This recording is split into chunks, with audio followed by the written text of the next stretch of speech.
व्रत वाले दिन थाली के व्रत वाली थाली में कितने प्रकार के हलवा बना लेते हैं हम लोग। हमको तो लगता है नॉर्मल दिनों में इतना नहीं खाता जितना एकादशी वाले दिन आदमी खाता है। और कई कई तो कहते हैं ये तो एकादशी है तो कम से कम 10 बार तो आहार कर ही सकते हैं, फलाहार ही तो करना है। ऐसा नहीं। और कई लोग तो एकादशी की तैयारी और 5 दिन पहले से करते हैं। ऐसा नहीं करना है।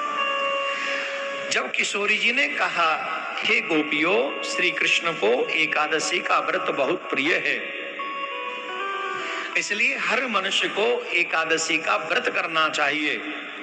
तब उन गोपियों ने कहा, हे सर्वेश्वरी, हम आपसे ये जानना चाहते हैं पूरे वर्ष की एकादशियों का व्रत,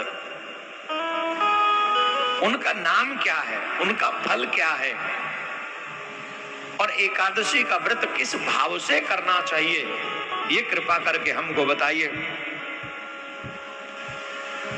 अब देखो, हम यहां तो सर्वेश्वरी राधा रानी ने पूरे के पूरे 24 + 2 26 एकादशियों का नाम लिया है।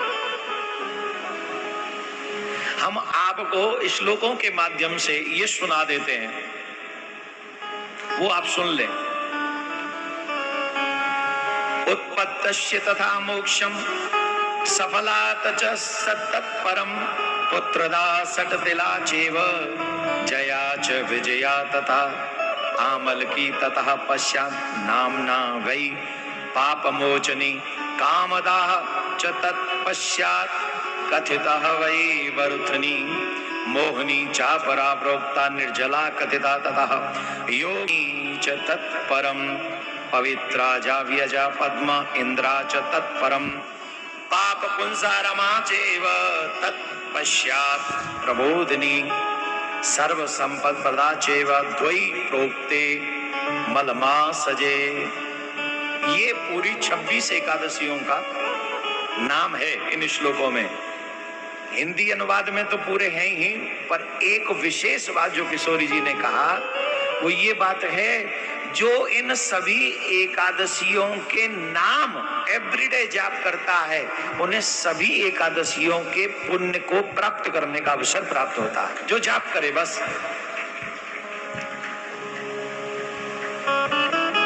ब्रजांगनाओं, अब ये जो एकादशी के है उन्हें सभी एकादशियों का फल प्राप्त हो जाता है। अब ब्रजांगनाओं, एकादशी के व्रत के नियम सुनो, सुनाए। ऐसे ऐसे व्रत हैं जो तुम नियम है जो तुम्हें पता ही नहीं है, सच बता रहे हैं हम आपको। और इसके बाद कई लोग तो व्रत करना छोड़ देंगे, बोले हम पे ना हारो, तुम ही कर ले। और कई लोग जो वाकई कृष्ण प्राप्ति करना चाहते हैं वो कहेंगे, इसी के लिए तो वृंदावन आए हैं, इसी के लिए तो घर छोड़ा है, इसी के लिए तो परिवार छोड़ के आए, अगर हम नहीं करेंगे तो कौन करेगा, हम तो करके ही रहेंगे। और ये उन्हीं के लिए कथा है, ये उन्हीं के लिए नियमावली हम बता रहे हैं, और आपको ध्यान से सुननी चाहिए।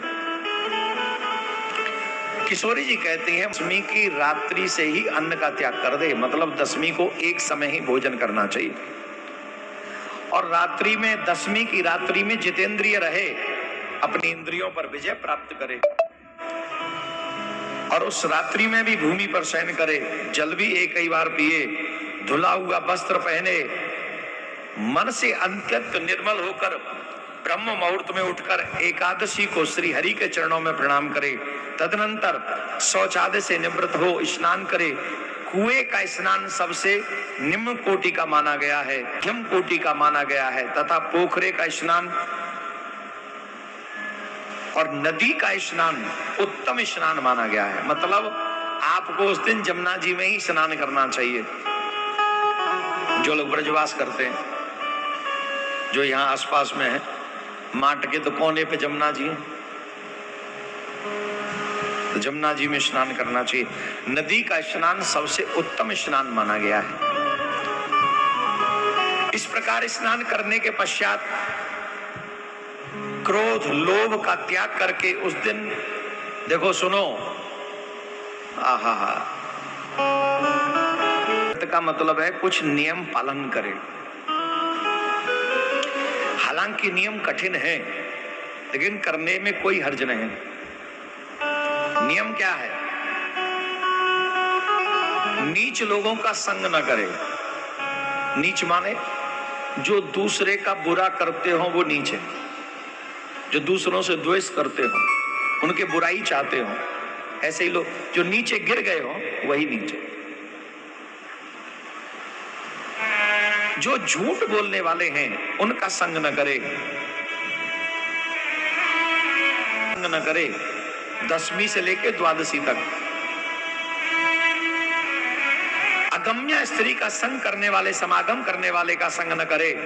पराया धन हरण करने वाले दुर्बुद्धि का संग न करे। मर्यादा को भंग करने वाले व्यक्ति का संग न करे। व्रत में इतनी सावधानी मनुष्य को रखनी चाहिए। मंदिर में भगवान केशव का पूजन करें। अब ये थोड़ा ध्यान से सुनना, ये इस विशेष बात जिसके लिए हम आपको बता रहे थे। वैष्णवी व्रत करने वाले व्यक्ति को एकादशी का पालन करना चाहिए। 10वीं को कांसे का पात्र, मांस, मसूर, कोदो, चना, साग, शहद, पराया अन्न, दोबारा भोजन तथा मैथुन, इन 10 कार्यों को छोड़ देना चाहिए, इनका त्याग कर देना चाहिए। जुए का खेल, निद्रा, तांबूल सेवन, दंत धावन, परनिंदा, चुगली, चोरी, हिंसा, रति, क्रोध और असका त्याग कर देना चाहिए। कांसे का पात्र, मांस, मद्य, शहद, तेल, मिथ्या वासन, पिट्टी, साठी का चावल और मसूर आदि द्वादशी को सेवन नहीं करना चाहिए।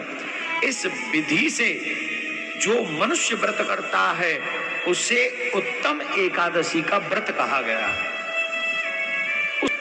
और एकादशी की रात्रि में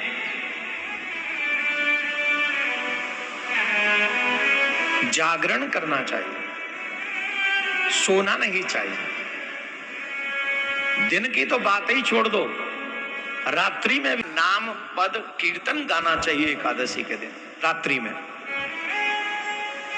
ज्यादा सत्संग कथा सुने, कीर्तन करे, नाम जप करे, प्रभु के पद गाए आदि आदि। अब एक और बात सुनो,